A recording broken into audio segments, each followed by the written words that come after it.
please join me in welcoming Michael Pollan and William Lee.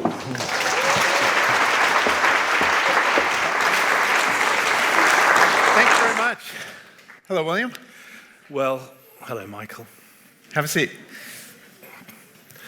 So, okay. So yes, Michael has written many good books, and the one we're going to talk about today is this latest one, which is, I have to say, it's really superb, and it's about the history of cooking, starting off with cooking with fire, which turned apes into human beings. So cooking was this brilliant thing. And moving on to cooking with water, which was another huge advance and made us healthier, happier, and more numerous. And then the invention of bread. And he goes on with the discovery of how we can ferment food to make it last longer and be better for us and taste nicer. But somewhere along the line, it all went horribly wrong. And in a way, that's what Michael's book's about, this great 2 million year period with this tiny little 100 years on the end, when we went from good cooking to overcooking. Overcooking, yeah. So with that, is that basically how you describe it? Well, that's an interesting gloss. Yeah, I mean, it's a complicated book, and there's, I like books that don't have just one line and one argument, and it has a couple arguments that are layered, and one of them is trying to answer this question. Most of the history, as you suggest, of cooking has been taking the stuff of nature, plants and animals mostly, and processing them in some ways that they actually become much more nutritious, much more flavorful, much easier to digest. And it's this kind of glorious process, obviously discovered through trial and error.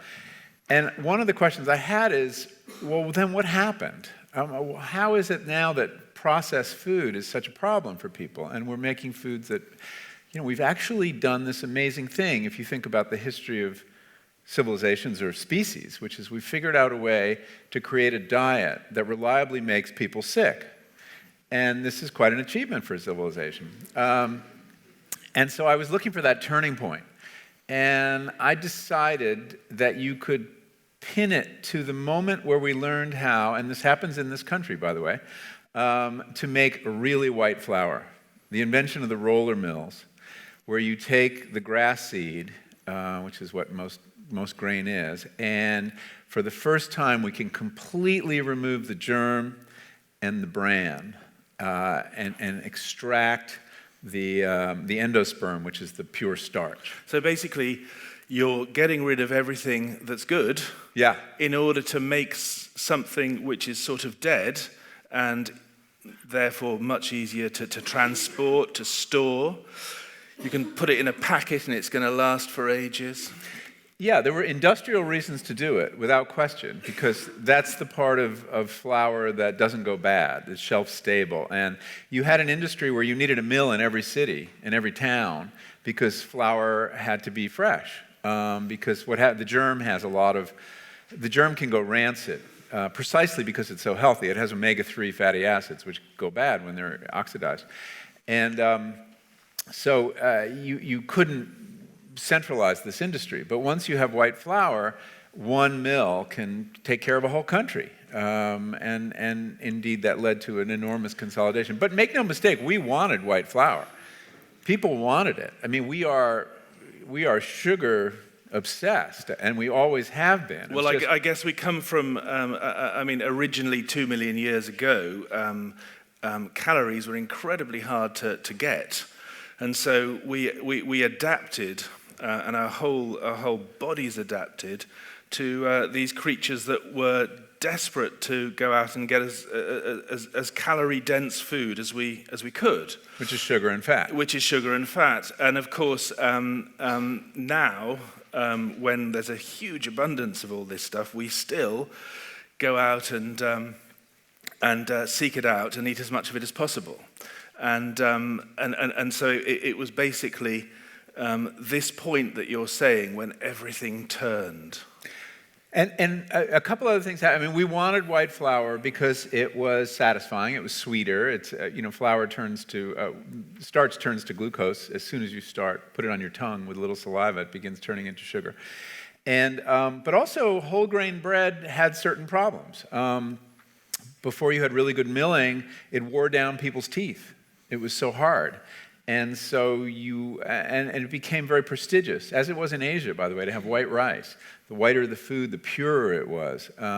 So we liked this also. And the way you got white flour before this amazing invention of the roller mills was you sifted it. You ground it whole on a stone, and you sifted it over and over again to get rid of the biggest, chunkiest bits of bran.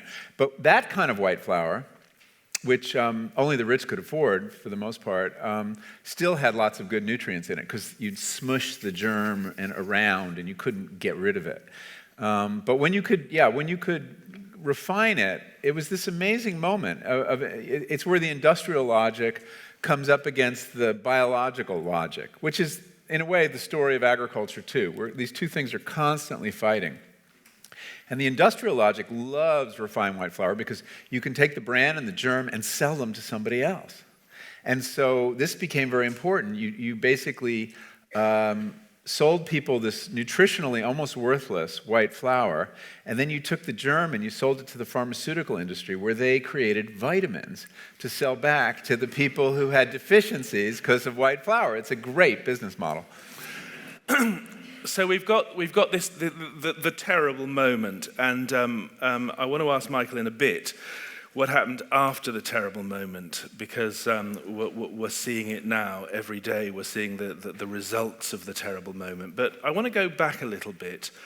In fact, I want to go back 1.9 million years to the moment that cooking first happened, because this, in Michael's book, is an incredible story. And what he explains is that 1.9 million years ago, we were apes, or we were things that we had hands on the end of our arms and on the end of our feet, lived in trees, were covered with fur, and so we're definitely more like chimps than people.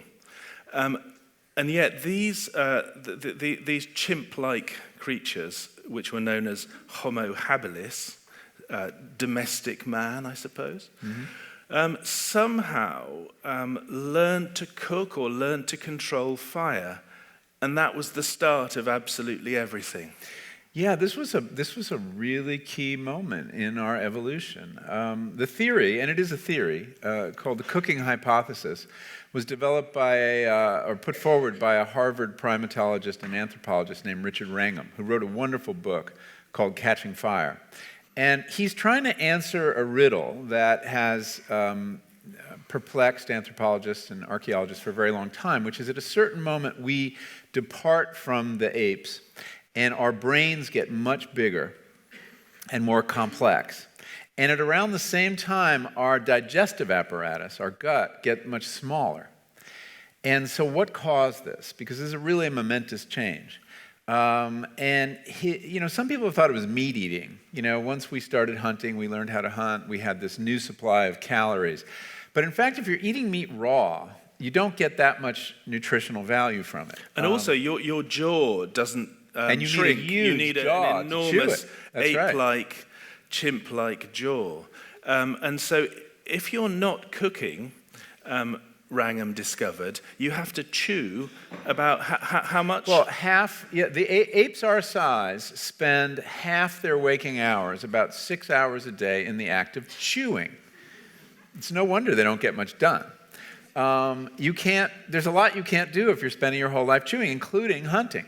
And chimps, who actually like meat and know how to hunt, don't have enough time to make it an important part of their diet. They only have about 18 minutes a day to hunt. So and if you've ever hunted, it takes more time than that. But when we discovered how to use fire to cook meat and other foods, amazing things happened, because When you cook food, it's much easier to digest. You don't have to use as much metabolic energy to break it down, because basically you're taking some of the digestion and externalizing it. It's happening outside of your body.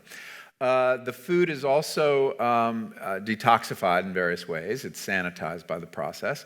And in many cases, things you can't eat raw, like certain tubers, cassava and potato, suddenly we can eat because you can cook them. So we get this incredible boon of calories that other animals don't have. It gives us enormous competitive edge. And this, according to Wrangham's theory, is what allows the human brain to grow and the gut to shrink, although the gut now is going the other way. But for a long time, it shrank. But it has other effects too. It has social effects. So you're sitting around a fire, cooking, and of course, what becomes adaptive in an evolutionary sense is sociability. And it becomes necessary because, suddenly... If you're not around the fire, you're not going to get your meal. Yes, and it takes cooperation, of course, to cook over a fire. The hunter-gatherer could eat on his or her own whenever the mood struck, but as soon as you're cooking, it's cooperative. Someone's got to keep the fire going, which is a big deal, while someone else gathers the food or prepares the food, and then you have to delay gratification. You have to make this bet that if I wait patiently with these other people, no one's going to steal the food because they're really hungry. So suddenly you need rules, and rules surround meat eating forever. I mean, they become a very important part of meat eating. The absolute birthplace of culture, of cooperation. And language, probably, and all this follows.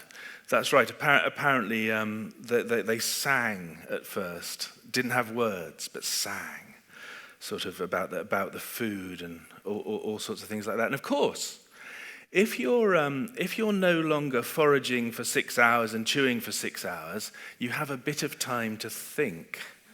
And what are you going to think about? You're going to think about, those bison and this, how we can get this spear and how we can head them off at the pass and all that sort of stuff. So you become calculating, and your brain grows, and you have the calories to fill it with the glucose it needs to grow. But for this first moment of the meat falling on the fire and an ape tasting it, and that must have happened. It must have been an accidental discovery. We don't know exactly how it happened. Well, if you go to forest fires now, you'll see animals scavenging, and what they go for are cooked nuts and half-toasted rats. And experiments have shown that animals who don't cook, like rats and things like that, prefer cooked food because it's more calorific, it's easier to digest, and they don't have to spend all their time chewing it. They can do rat-like cunning things aside from the constant struggle, because as Wrangham says, it's a constant struggle as an ape, as a chimp, to make a living, as he puts it. In order to find enough, and he actually followed them around all day and tried to eat what they were foraging for. And he said that it was kind of like little gourds and horrible leathery things, and that's why they have to chew them, because the low-hanging fruit's all gone. Most of what they have is kind of like leaves and bits of basically yucky stuff. Well, they don't feel that way. They spend ages chewing it, and it doesn't, Now, this raises a question, though, if you eat raw food, right? I mean, we do have raw foodists. And Wrangham deals with that, too. And the fact is that people who eat an all-raw food diet have trouble getting enough nutrition. And half of the women on a raw food diet stop menstruating, suggesting they're not getting quite enough energy. And if you know people on a raw food diet, you'll notice something very important about them. There's one appliance they cannot live without, and that's the Vitamix or the blender, because otherwise they would be doing all that chewing. It's the only way to process so much vegetable matter. So cooking stops you chewing, and that's the first thing. It stops it. Not completely, luckily. But if you look at our teeth, I mean, they're not so good, are they, compared with the teeth of? I mean, if you look at an ape, at the skull of an ape, It's a magnificent thing with huge, strong teeth. And they're kind of really prominent. It's like, I'm Mr. Teeth here. Whereas our teeth are kind of like, they're tiny and shrunken and we can just about nip off the end of a Twix or something, or a Mars bar. But trying to chew. So in a way, so that makes us look like we are. That made us look human, and as you say, it. Well, the fire also allowed us to shed our fur. Oh, there's a very interesting. Another way yeah. we could stay warm, we did not need fur, and that gave us a huge advantage because then we could start running for great amounts of time. And you animals with fur can only run for short bursts because they get too hot. When we were talking about this before, you think, well, what about the cheetah? That's got fur, not bad at running. But the truth is, the cheetah can only do it for like 2 minutes, and then it just overheats and it has to rest. And what we could do is, when you don't have fur, you have a choice, right? You can be like clothed if it's cold, or unclothed. You can, and so therefore your stamina level can be. You can vary how much stamina you've got because you don't need to overheat anymore. You can just cover yourself up and walk for miles in the cold. And when it gets hot, you can discard your clothes and still carry on, hunting those beasts who have to stop every so often if it's hot. So it gives us that slight advantage. Let's jump forward. Okay. We're not getting to the factories yet, though, because no. But you were talking about teeth earlier, and teeth were still very important, though, until you begin cooking in pots and boiling. And this doesn't happen until 10,000 years ago. So we're jumping from 1.9 million to 10,000. Nothing happens in between. And before then, you needed teeth to chew what you were cooking. And this was a real problem for very old people or very young people. And once you have pots, earthenware pots, a development that doesn't come up till around the time of the birth of agriculture, and the two things are closely related, then you can boil water or other liquids and soften grain, which you really need to be able to do if you're going to have agriculture. And you can mix flavors, plants and meat together. You don't lose all the nutrients that you lose on a fire. Think about what drips into the fire. Now you're collecting that and creating this wonderful new thing called sauce. And you can keep old people alive much longer. So the human lifespan actually attenuates after you have the ability to boil. And that's the second big step. And as you say, boiling food in earthenware pots is the beginning of cuisine. Right, because 10,000 years ago. Yeah, because if you think about it, food cooked over fire, there's wonderful traditions in this country about the joint over the fire, or barbecue in America, which I write a lot about in the book, or Argentine barbecue. But they're hard to tell apart. With your eyes closed, I don't know that you could tell where you were in the world. It's meat cooked over a fire, slow, fast, whatever. But as soon as you're cooking in pots, you have these aromatic vegetables that become the basis of your cuisine. And so if you're in France, you might have onions and carrots and celery. And if you're in Italy, you might flop one of those out for tomato or garlic. In Spain, peppers. And so suddenly there's the cultural signature of the flavors that are available there, the plants that grow there easily. And you have these flavor principles that become the basis of cuisine. And now you can tell where you are around the world with any dish. And so that's a big advance too. And the pot starts off with porridge. That's the first thing, isn't it? Because you've got grains, and as you say, that you can't you can put them on a fire, but there's a limit to toasting grain. It's not great. But so you have to have something to put them in, and that is a huge thing, because then. This makes the sowing of grains and the reaping of grains and the storing of stuff. You've suddenly got a store of stuff that lasts for a while, which is the very beginning of money, I guess. Mm-hmm. It's something that you can swap for. Also, everybody wants grains, everybody wants porridge, and when all your food is perishable, it's very hard to accumulate wealth. And so grains last a little bit. They're whole grains; they don't last forever. Yeah, they last years. But they last years, and so you can swap them for almost anything, for spears, for instance. So the cooking pot is the start of something huge, isn't it? And it's very closely connected to agriculture. We don't know what came first, whether it was the cook pot or farming, but these two things really depend on one another, because agriculture depends on growing grain.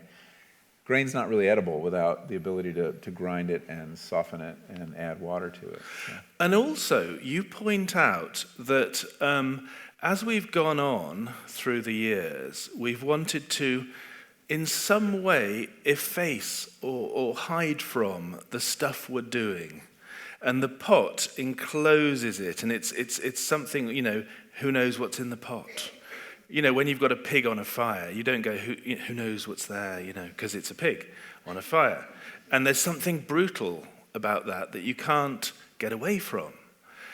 Whereas when it's in a pot, we've got bits of pig and bits of this and that, and it all mushed up, and it's a cuisine, and you don't have to know.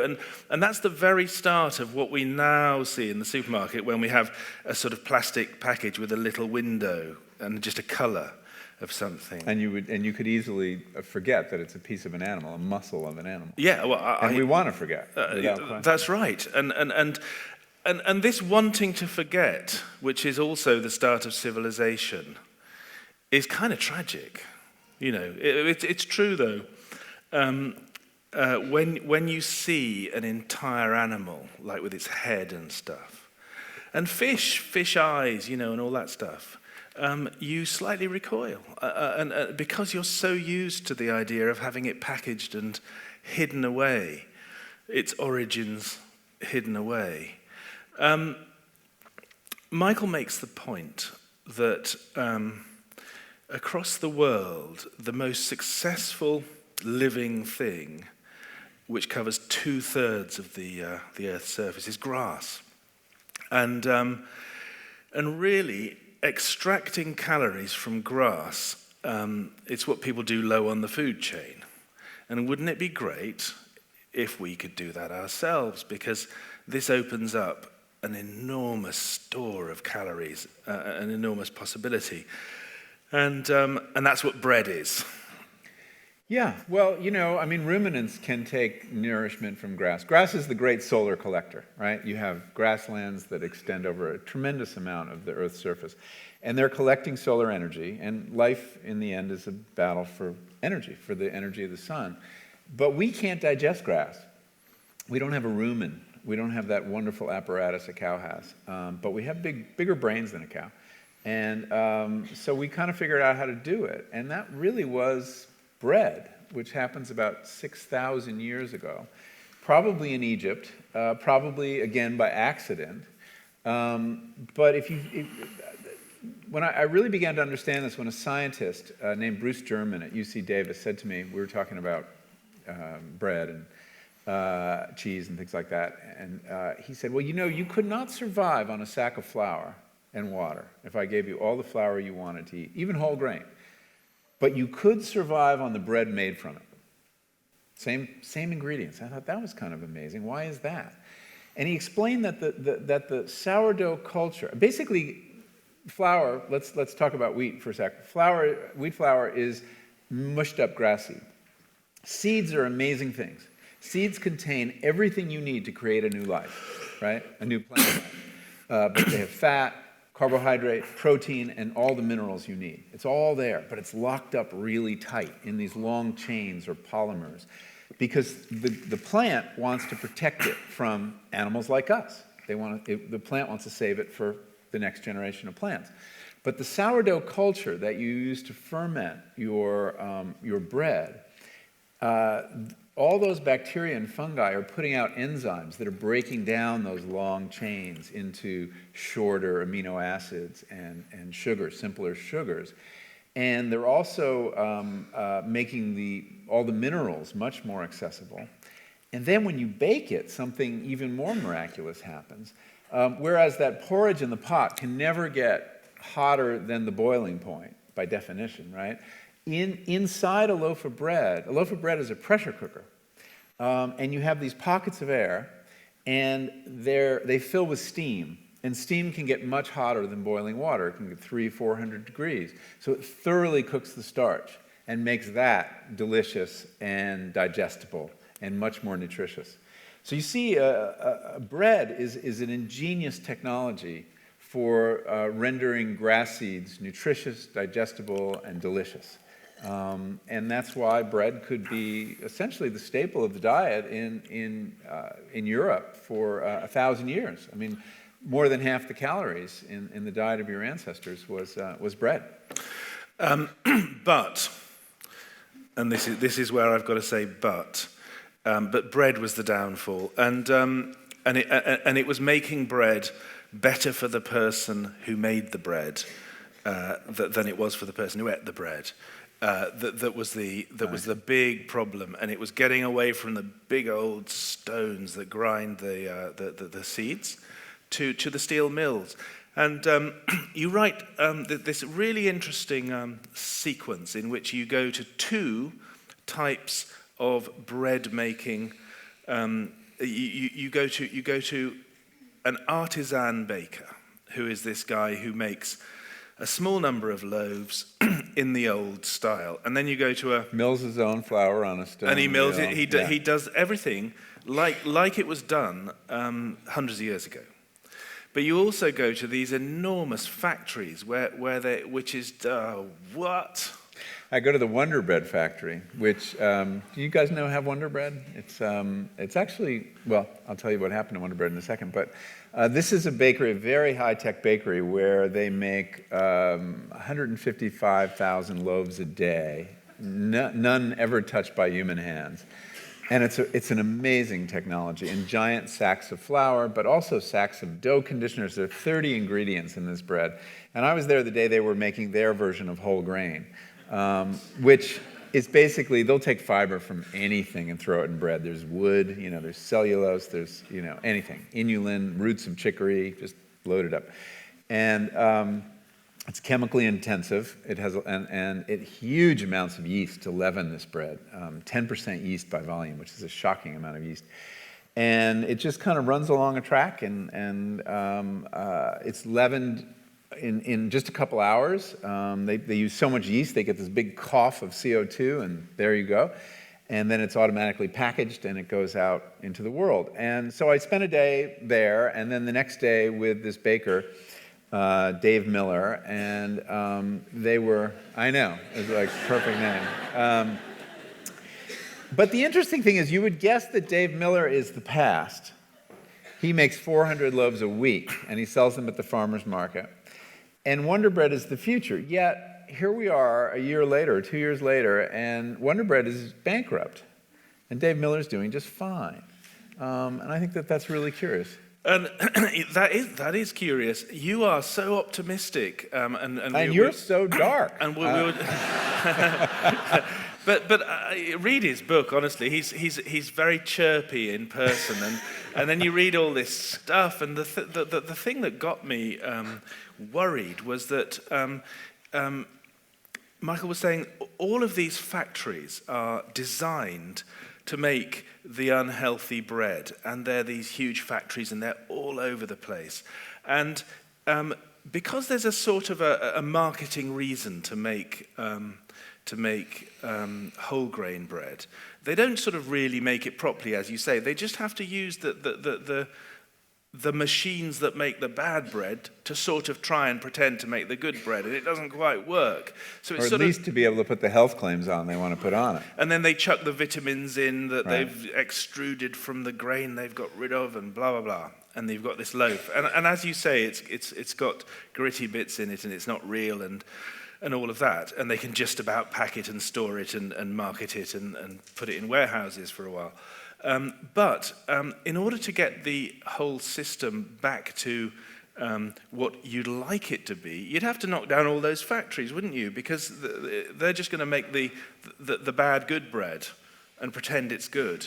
Yeah, and it fools people. Those factories are designed, like the mills, for white flour. We now have a white flour economy, and around the edges we're trying to make some brown bread. And because we all understand that whole grain is very important to our health in a lot of ways. People who eat lots of whole grain have much less chronic disease, live longer, and for reasons we don't entirely understand. And it isn't just the nutrients that we've recognized in whole grain. There's a lot of very beneficial things about whole grain. But I say at one point, to really make a great whole grain bread today, you don't just need a good sack of flour, you need a whole new civilization. I mean, we are organized around white flour. See, and you're saying you're not pessimistic. But I mean, each of us individually can make a great whole grain bread. And one of my quests in this book, I mean, something that we haven't been talking about, but in each of the sections, each of these historical steps, I'm actually cooking and learning how to cook and learning how to make either traditional or newer kinds of food. And I worked very hard to make a good loaf of white bread, and then worked much, much harder to make a delicious loaf of whole grain bread. And you realize it's a culture that's been lost. We've all had that experience of really nasty whole grain bread and these virtuous bricks that we got good at in the 60s. But in fact, there is a culture that knows how to make them, and it's coming back. There's a wonderful revival. Actually, there's some very good bread outside when you leave here. You should try some. Did anyone get any of the food before you came in? It's really good food. So continuing along this pessimistic line, we will. I'm going to get back to stuff that's really wonderful, but to move a little bit more along this pessimistic line, you say that we are cooking less and less as time goes on, and in 1960. I think you say 61 for some reason, 1961, Americans cooked an hour a day, was it? Yeah, at least 65. Rates of home cooking have fallen in the United States, and from what I can learn, it's true here too. They've fallen by half since the mid-60s. We're spending 27 minutes a day in America cooking on average, and 4 minutes cleaning up. Now, that makes you wonder, doesn't it, about the cooking? If you can clean it up in 4 minutes, you're probably like crumpling a pizza box and scraping some plates, but I don't know that you're actually getting in there with a pot. And this is concerning. Okay, I'll be dark for a moment. And I think this is very concerning. I think that cooking, as we've discussed, is central to our identity as a species, central to our social lives, and to give this up. We should think long and hard before we do it. And as you said to me yesterday, something happened in the 60s which enabled this process of dropping the cooking to happen. And that was the tremendous, as you say, conversation going on between men and women, which was who's going to do the cooking now that we're both working. And as you say, that argument never quite happened because corporations stepped in and said, well, we'll do it. Well, it was never concluded. That's right. I mean, industry has been trying to insinuate itself into our kitchens, into our families for a very long time. I mean, you go back and you find 100 years of like knocking on the door with various processed foods. Because that's how you make money in the food industry. It's very hard to make money selling simple foods. Fruits, vegetables, even flour. You make much more money selling things that have been processed. The more you process it, the more profitable it is. So going back to Betty Crocker, almost 100 years, she is selling various processed, she's kind of this faux housewife. She doesn't actually exist, but she's used to sell all these products to ease the work in the kitchen. But there was a lot of resistance to processed food until the 60s and 70s. And that is when you have this, what William described, this really awkward conversation between men and women. It became necessary to renegotiate the division of labor in the house because women were working, and it simply wasn't tenable for them also to be doing all the housework. But it wasn't a happy conversation. There was enormous tension around it. And this was a moment that the industry seized as an opportunity. And what they started doing was selling their food as a solution to this problem. And in America, Kentucky Fried Chicken took out these billboards all across the country in the 70s with a giant bucket of fried chicken with two-word slogan overhead, "Women's Liberation." And so they relieved men and women of having to work this out. And many people leapt at that solution to the problem. But as often happens, and it was a solution, and it did relieve women of having to cook and men of having to do anything around the house, and except grill. But there was a cost, and we're learning it's a very high cost, because the decline in home cooking very closely tracks the rise in obesity and type 2 diabetes, and the two things are closely connected. And in fact, I recently interviewed this French guy, Jean-Michel, and he was telling me you could actually look at country by country. The French cook more than we do, and they're slimmer and healthier. And we cook a little bit more than you lot do, and we're slimmer and healthier than you. I mean, not by much, it doesn't look like it. I can see there's a... but I've... No, yeah, you're right, culture by culture. But you cook a lot. And look how thin he is. But this guy was saying, what you have to do, I won't do his accent, but he was saying, what you have to do to lose weight is cook more, which I thought was, it sounded odd, but it's so true, so true. And I got back to England and switched on the television, and there was this, I can't remember what it was some kind of creature maybe, on an ad, and the creature was saying, don't cook, just eat. And it was, then there was a number to call or something, and somehow food would come to your house, and you'd pay, you'd have a PayPal thing, and all you have to do is just touch a button, and food comes. And that's the idea. And the thing is, once you're used to that, and I was thinking, you say it's down to 27 minutes in the States, cooking per day. Well, let's say it got to 15. There'd come a point when you wouldn't want a kitchen. There'd come a point when somebody would, you'd go and buy a flat or something, and there wouldn't be a kitchen. Here's the bathroom. Here's the room here's the hatch where the fast food guy comes. Well, houses used to have sewing rooms, right? Those are gone, and we could arrive at that point. So there is a pathway towards not cooking at all, and a lot of people, maybe you, I don't know, people in cities, they in their flats, they don't often use. A lot of people don't often use. They'll nip out. They'll have that experience that you see on those ads, where they're on the train or on the bus and they've forgotten breakfast, and a man rushes up to them and says, "Don't worry, you can have these sweets, these breakfast biscuits, it's the same as cereal. Like that's good, It's the same as cereal. They're breakfast biscuits, and they've got everything in there, including milk powder, I think." To mimic the actual Frosties you might have had if you'd only had the time to which itself is, of course, mimicking the oatmeal, right? I mean, cereal was the first big processed food, and that replaced taking grain and boiling it with some water, which was incredibly Herculean labor, apparently. But now we got it down to just pouring a little milk over it, and then we've gone to the next step. And you're right, and we'll keep going. You've forgotten the middle stage, ready brek. Right. which is what is that? You pour anyway, you just pour stuff on it, and it's just 1 minute. But everything's a new market. I mean, if the food industry could figure out a way to reach down your throat and digest your food profitably, they would do it.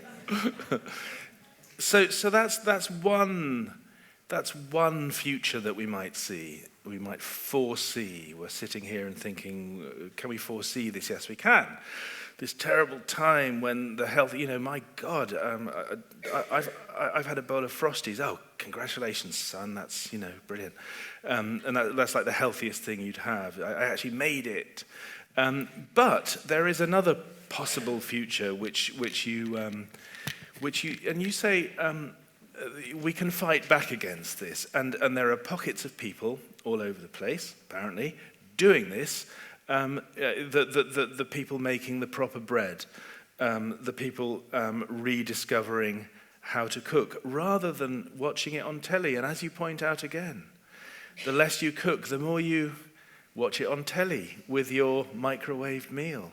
And you're watching people cook, because that somewhere deep within you is the species memory of watching people cook and how wonderful that is. Or your personal memory from your own childhood, too. Or your personal memory from your own childhood. Watching these incredible alchemies take place. I remember watching the first time that my mother showed me how to scramble an egg, and you take this kind of disgusting yellow goop and mix it up, and then you put it in a pan, and it just magically turns into these delicious golden nuggets. And we all have memories like that. And that's why I think we don't want to let it go. The fact that we obsess about food, we have this, we go to restaurants where you can watch the food be cooked. It's no longer hidden behind the door. We watch cooking shows on television. It just tells me that there's something we miss about cooking. There's something deep and important that people will reconnect with, or beginning to reconnect with. That's why I'm optimistic.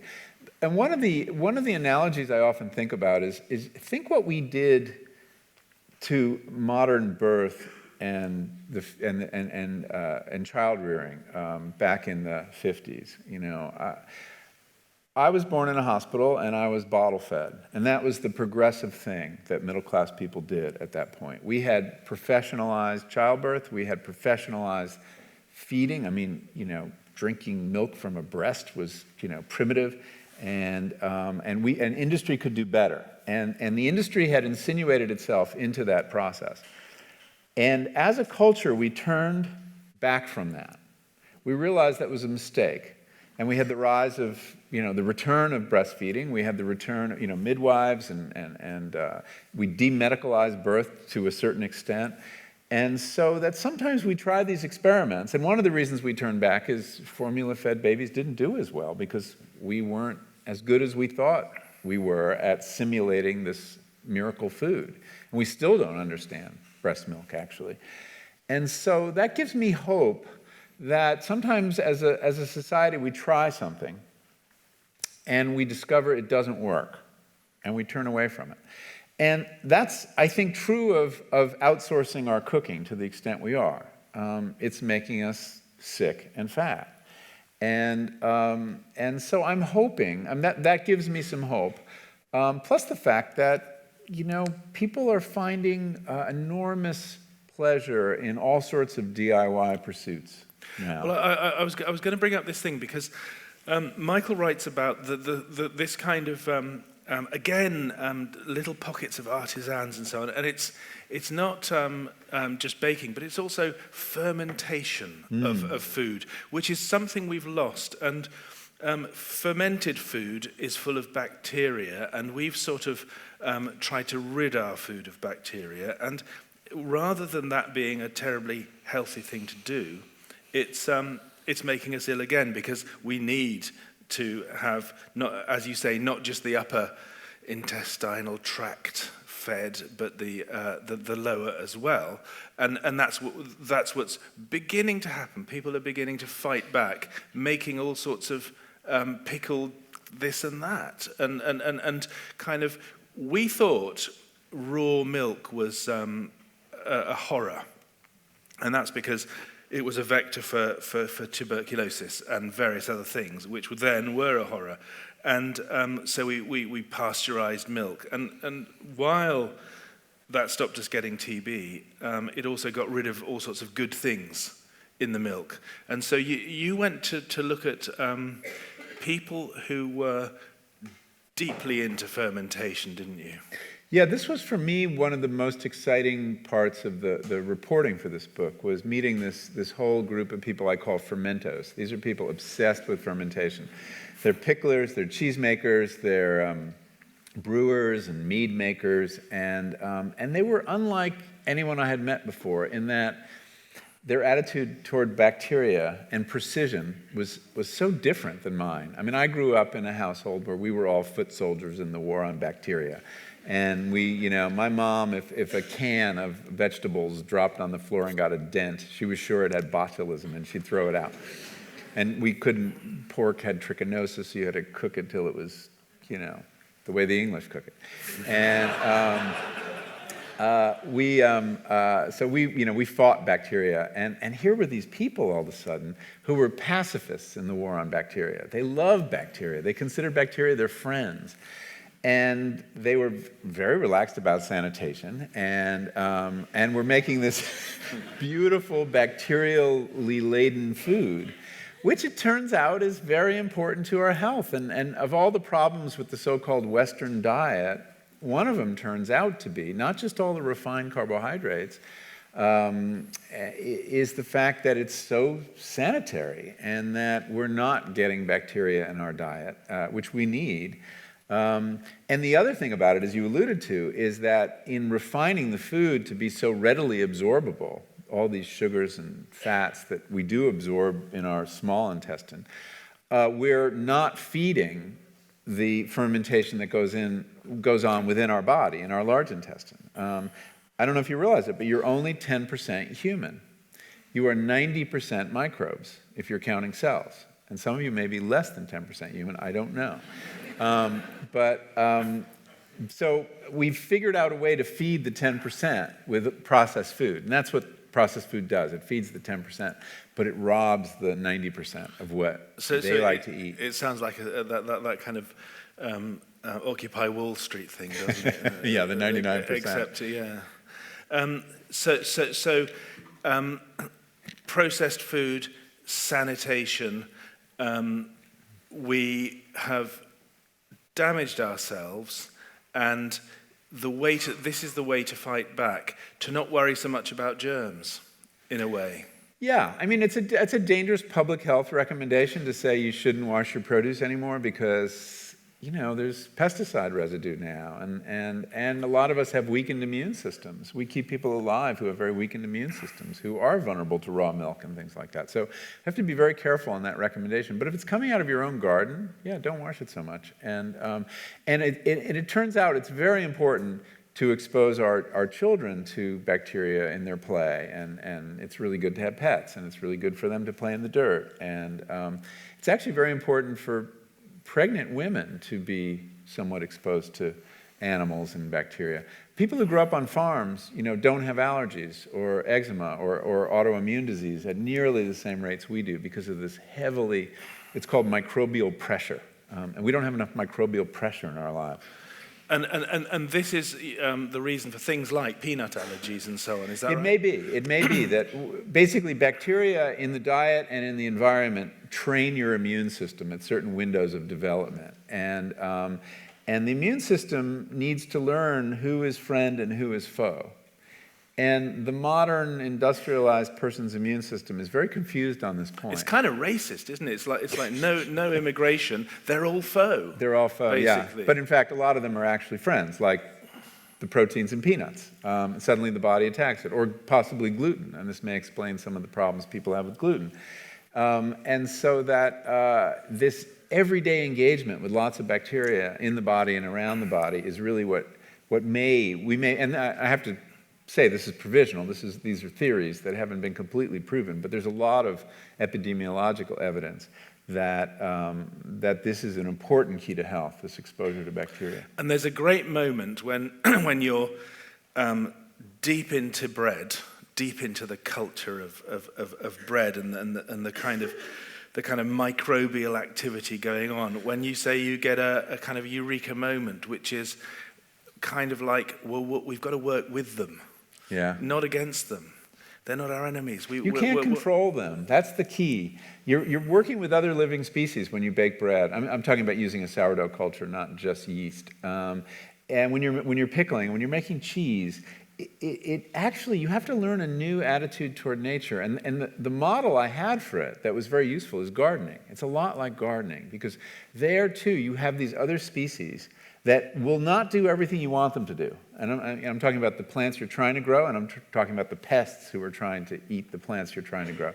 And you have to figure out a very flexible way. The green thumb is not a power-mad person. The green thumb has a somewhat relaxed attitude and understands that about 10% of his or her crop is going to go to the pests probably, and that you guide these species rather than govern them. You can't really govern them. And so one of the amazing things about cooking that excited me the most about learning it is it engages you with nature.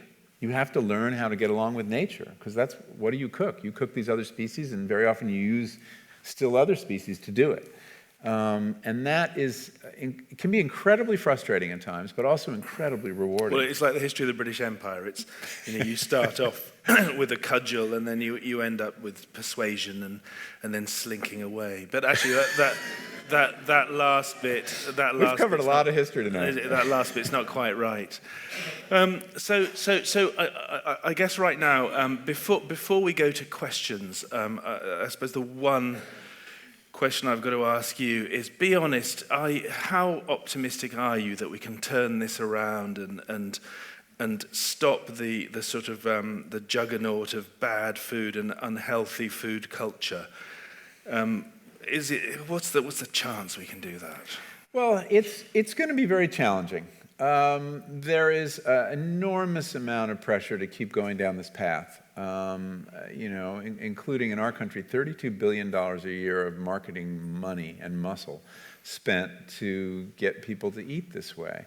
But I think that the price is becoming more and more clear to more and more people, and more governments as well.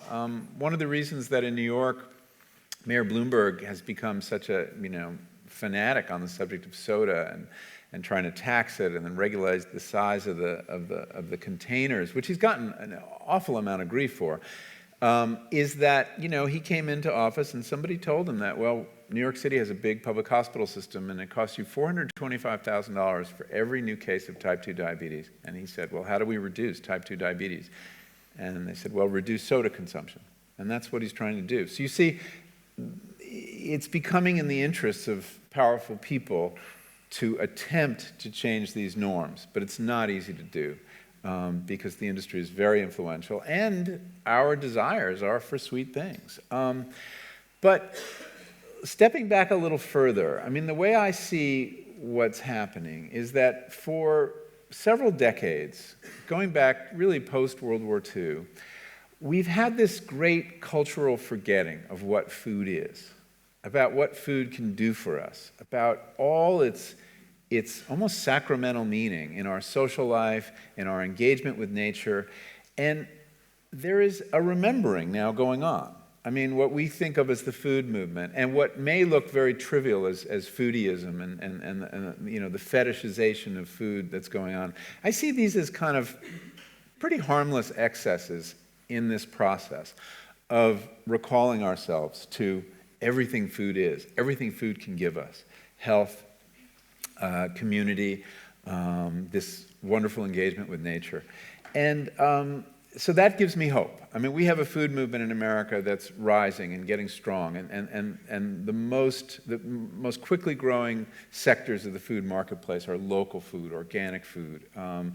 And I see it wherever I go. I see it here too. And chefs are playing a very important role in telling people a story about their food and where it comes from and why those stories matter.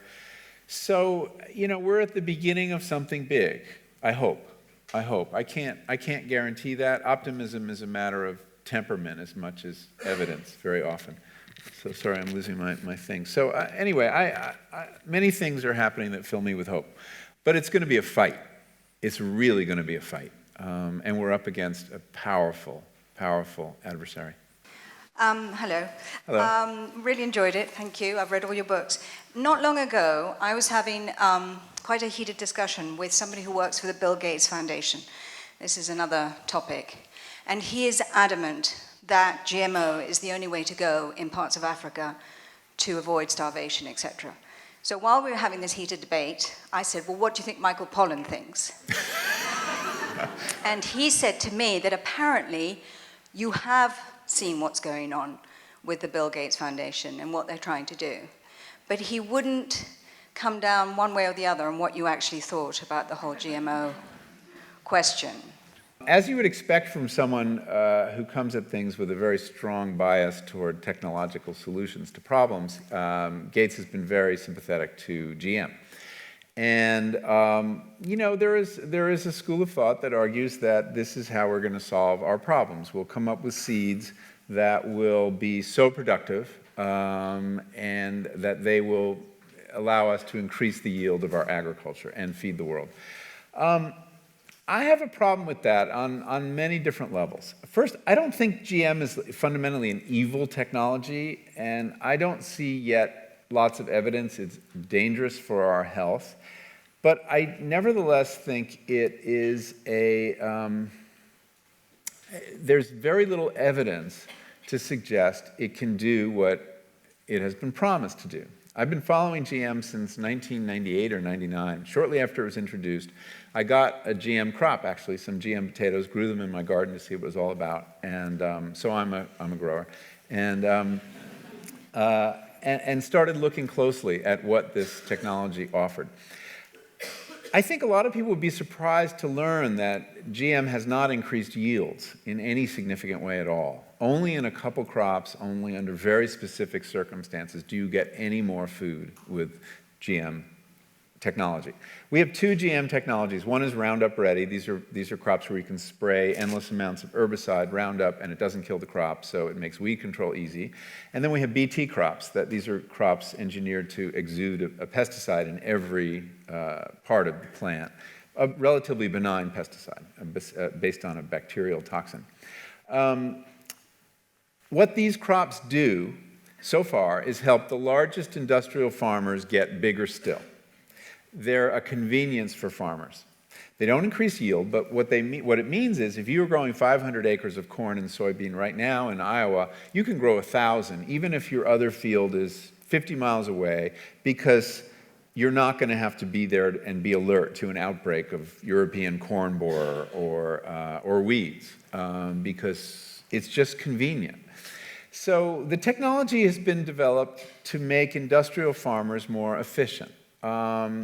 It offers nothing to consumers, and it offers nothing to smallholder farmers such as you find in Africa. Could it, conceivably? Yeah, possibly. But that's not what they do. That's not what they're working on. That's not where the money is. To a large extent, Monsanto uses Africa as an example to make us eat our GMPs. I mean, basically, they're telling us that if we don't get behind this technology, people are going to starve.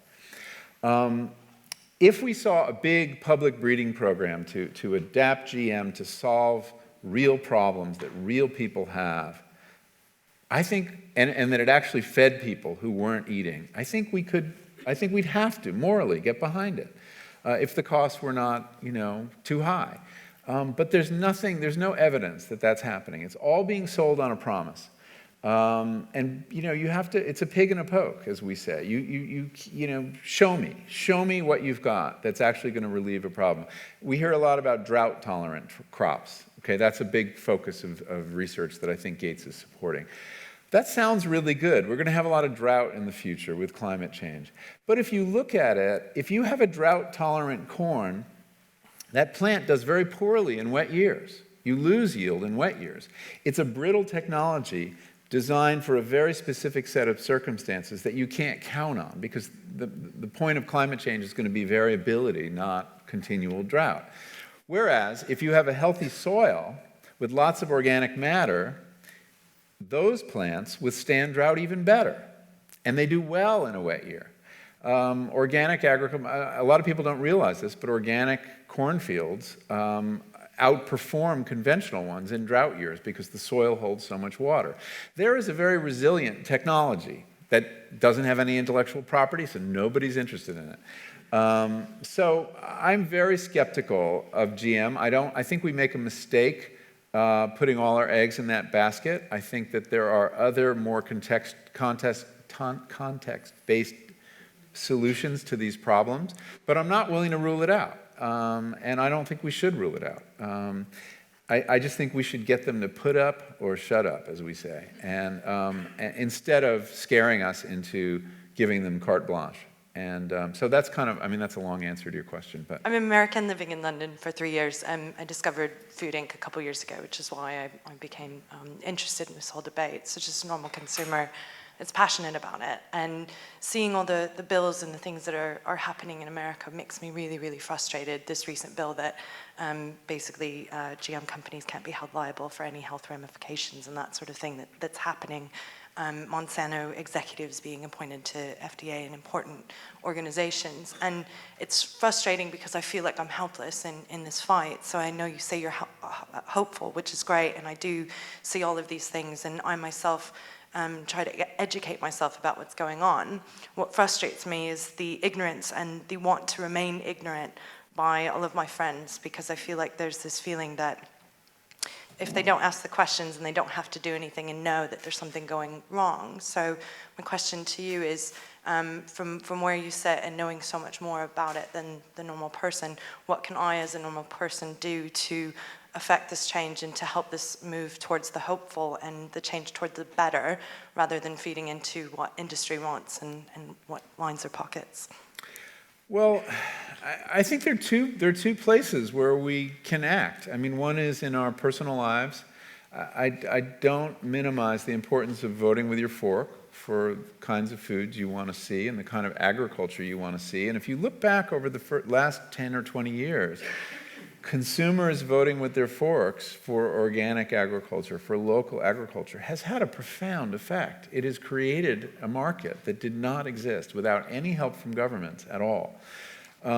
So the consumer side of this movement is not trivial, and it is noticed by the government, and it is noticed by the industry, and it is, I think we have a chance to build an alternative food economy that will be a counterweight, and we all can contribute to that if we want to, but it's not enough. We have to vote with our votes also. I mean, the fact is, you have to be fairly affluent to vote with your forks, because very often these alternative foods cost more, and not everybody can afford them.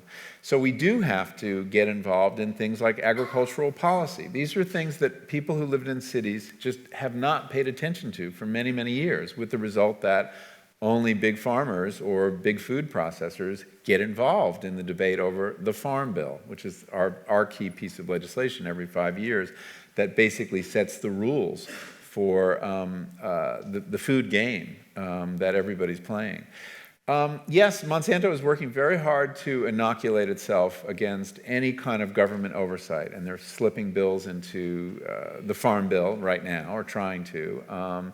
And it isn't clear whether it will get through or not, but they really want a free pass, and they've infiltrated the government in lots of ways. It's a very powerful company. And if I have one, essential problem with Monsanto, is it's too much power in too few hands, and that to have one company controlling the genetic resources on which all of humanity is dependent is dangerous. I mean, it's not even clear that we should be able to patent seeds or patent life forms of any kind. I think we made an enormous mistake when we went down that path. And one of the reasons we did that was because a general counsel at Monsanto named Clarence Thomas ended up on the Supreme Court and helped write that decision. So monopoly power is definitely something we have to challenge whenever we can. And people who live in cities need to pay attention to agricultural policies, because they affect, you are eaters, and eaters should have a voice in those conversations, and they should insist on a voice, and their legislators should learn that actually agricultural policy, the vote on the Farm Bill, or whatever the comparable law here, is not something you can trade away for your interest in some urban issue. We're all eaters, we all care. So there's a lot of politics rising around this, and as discouraging as that might be, we're also fighting to get labeling. And in California, we had a ballot initiative last year that lost by only 1 or 2 percentage points to label genetically modified food. And this is something this country and 95 other countries already have, and we don't.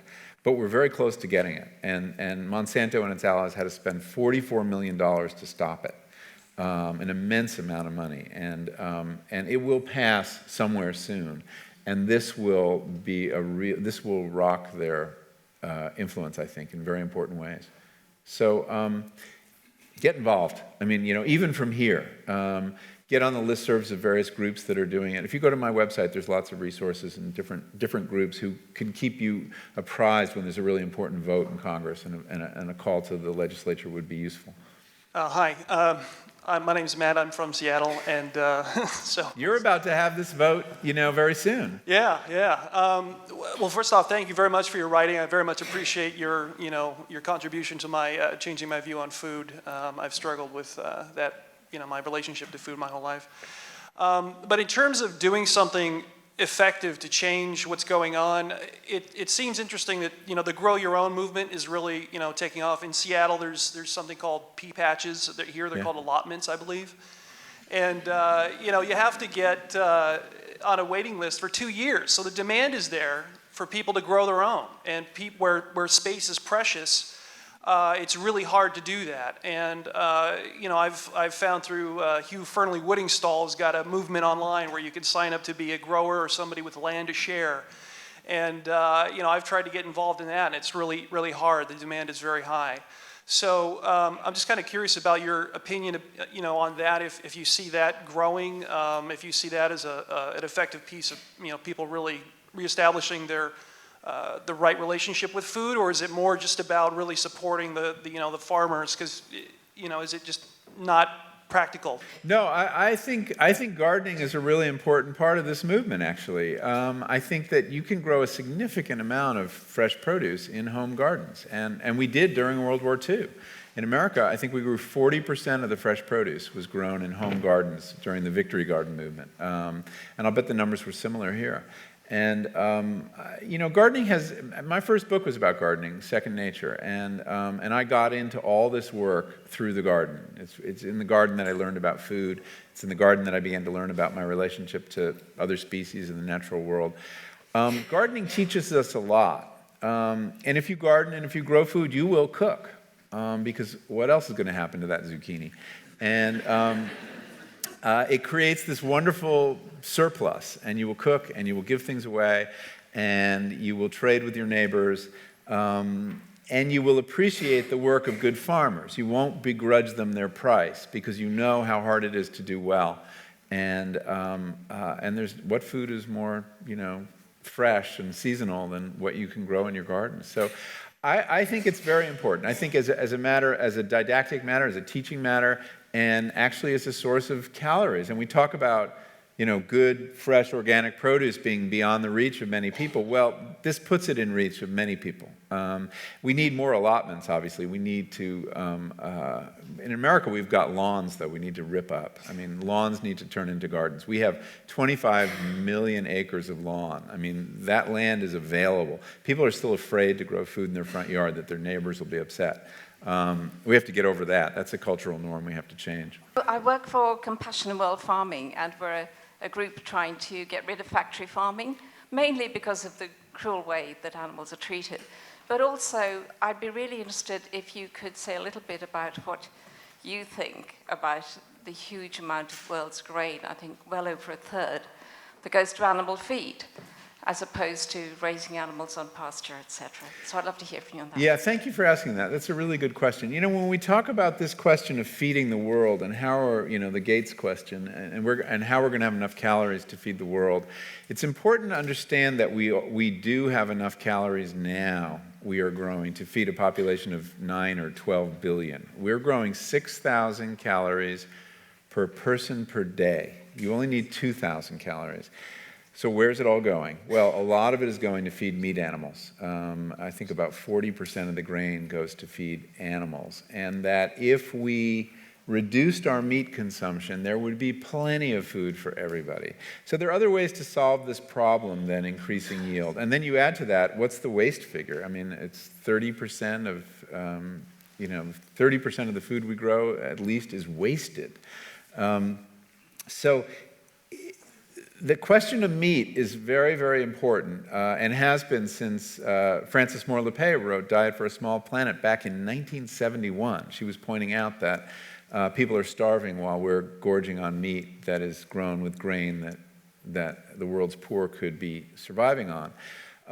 But not all meat is grown that way, and there are other meat food chains, and one of the ones that I think is very encouraging is getting cattle off of corn and other grain, which doesn't, they can't digest anyway, but it makes them fat quickly and marbles their meat. Putting them back on grass. Let the animals eat something that we can't eat. And they can convert solar energy into protein without competing with human beings for that protein. So I think we need to completely rethink our animal agriculture. I don't think the goal should be to eliminate it. I think animals have a very important place in sustainable agriculture as nutrient cyclers, and I would hate to see them disappear. I mean, these are creatures that we have more or less brought into existence, domesticated animals, and they only live to the extent that we eat them. And so it's an argument. I mean, there are two sides to this argument, obviously. There are arguments for eliminating animals from our diet, but certainly, without question, the amount of meat in our diet, which is in America 9 ounces per person per day, and it's an obscene amount of meat, needs to be reduced. For most of human history, meat eating, going back to our conversation about those early fires, was very special. It was rare, it was wonderful, and as a result, it was filled with rules and ceremonies and rituals. And it's only in our own time that meat has been so common and so cheap that we can eat it without a thought. And I think that will be a little bubble in history. Because it simply can't go on. If the Chinese, for example, start eating meat at the rates we do, well, we're just screwed. I mean, there just aren't the resources to do it. But getting cattle off of grain, very, very important step. I'm a sustainable seafood consultant, so I work a lot with fish, and I'm just very surprised that there's been no mention of fish, either in early man conversations. I am Canadian, but I live in London, I live in the UK, and we're surrounded by water, and there's a lot of stuff with fish, fishers, farmers of fish. And so I've been following your track in London and your advice to the Sustainable Restaurant Association, to the chefs, which didn't have any mention of fish, and then your conversation tonight that didn't have any mention of fish. So I just, my whole world is fish, and so now that I have you here, I'd love to get your opinion on some of the fishing as well as fish farming. And I also wanted to say, one of the things that we are fighting with you is I project manage Catchbox, which is the UK's first community-supported fishery. So it's like a veg box, but with fish, and it's run out of Brighton. It's really cool. Hugh Fernley-Whittenstall supports it, and it's really about getting people to connect to fish, cook their fish, really pay attention to it, and it's really successful. We're midway through our first season, and it's a brilliant success. Thank I wanted you. to share that with you, because Well, I don't know if you'd ever hear that. I'm really glad I didn't talk about fish, because there's someone in the room who knows much more about it than I do. You're right. I haven't addressed fish very much in my work, and it's because I don't know a lot about it. And I think it's incredibly difficult, fraught area. It isn't really clear that there are any sustainable fisheries, and as much as we hope that there are, and we wish that there would be. But if you dig down in each one, you find actually it's not as simple as you thought. And these cards with the checkoffs, sometimes it's not good enough. And we've had cases where, a great example, Walmart decided they wanted to sell they're the biggest food retailer in America. They wanted to sell sustainable fish. They went to the Marine Stewardship Council. What can we sell? We need a white flesh, kind of bland fish. And they said Alaskan pollock. And they dutifully went and started selling Alaskan pollock. And they crashed the population of Alaskan pollock because they sold so much of it. So it's really a problem. And one of the great challenges we face, I think, as a civilization is developing a truly sustainable aquaculture. Right now, aquaculture, by and large, is, and tell me if I'm wrong, has all sorts of problems because you have to feed the fish something, and you usually feed them other fish or fish meal. So you're basically, scooping up the bottom of the fish food chain to make food for this, for your fish, and that's creating huge problems in the wild. Not to mention the waste problems and the antibiotics that are used to feed the fish when they're in confinement. It's a lot like feedlots. But it seems to me that we haven't been trying to farm fish on a large scale for very long, and that it seems to me a problem we might be able to solve. And it's really well worth working on. And I've seen interesting examples of aquaponics, which is a way of growing fish in rotation with plants, so that you grow fish in a big tank. You could do this with tilapia or golden perch, and the dirty water from the fish is pumped up and passed through a bed of gravel in which you're growing plants, food plants. And those plants absorb the nitrogen and the other nutrients and the minerals from the fish and clean the water, and by the end, that water can come back to the fish. And that's kind of a beautiful idea. And you see, this goes back to your point about animals, why you need animals and plants in a relationship to have a really sustainable agriculture. Now, you still have the issue of what do you feed them. But some people are working on raising insects to feed fish. They apparently a lot of them like bugs. And we're not competing with them for bugs. And so soldier fly larvae and things like that. But if we put a little bit of ingenuity and a little bit of investment into solving this problem of fish, which are so important to our health. I mean, omega-3 fatty acids are, a very important nutrient. There's a reason that civilizations grow up where there are fish. They too contribute to a big and healthy brain. It seems to me that is one of the highest projects that faces us, is how to solve this problem. So that's the full extent of my knowledge on the subject. And if you want to know more, at the end of the talk, go back there. Thank you. Thanks for your question. I read an article was in the Observer this weekend saying that local food actually, you have to consider more than just food miles when purchasing our food. And that perhaps, for instance, apples grown in New Zealand might have used fewer pesticides per acre than an apple grown down the road. So, not considering organic, but just what do you think about that? Well, when you're talking about local food, there's an argument used to discredit local food that involves finding some examples where the carbon footprint of the stuff, it's always from New Zealand for some reason, is lower than the local stuff. And I don't know the apple example. The one I always hear is lamb. That lamb from New Zealand ends up actually having a lower carbon footprint than lamb from Great Britain. And then you look more closely and you realize they're comparing grass-fed lamb in New Zealand with feedlot-fed lamb, which I didn't realize you have, but feedlots of lamb here. And so, yes, of course, because the boat ride is not a giant part, actually transporting food by ship is pretty efficient. So you can find examples like that, and we should scrutinize all these things. And in fact, someday we should have a label with the carbon, the amount of carbon it takes to get every piece of food to our table. It'd be very, very interesting and full of interesting anomalies like that. But I also would point out that the reasons to buy local food are not simply about energy or carbon, that there are many other reasons to do it. And I don't always do it. There are times when I don't do it. But the argument for local food has as much to do with economics and keeping money circulating in your community, keeping farmers and business in your community, keeping the agricultural landscape as an agricultural landscape. There are many values attached to local food. And to reduce it to that single metric is to caricature what the movement is about, I think. And then there's the freshness of the food, and the fact that food that doesn't travel as far is generally more nutritious. But you can always find exceptions. And there are people now being paid to generate those exceptions because it's become a threat to industrial agriculture, that more people are choosing local. So there are cases where that New Zealand lamb or maybe that New Zealand apple is a good choice.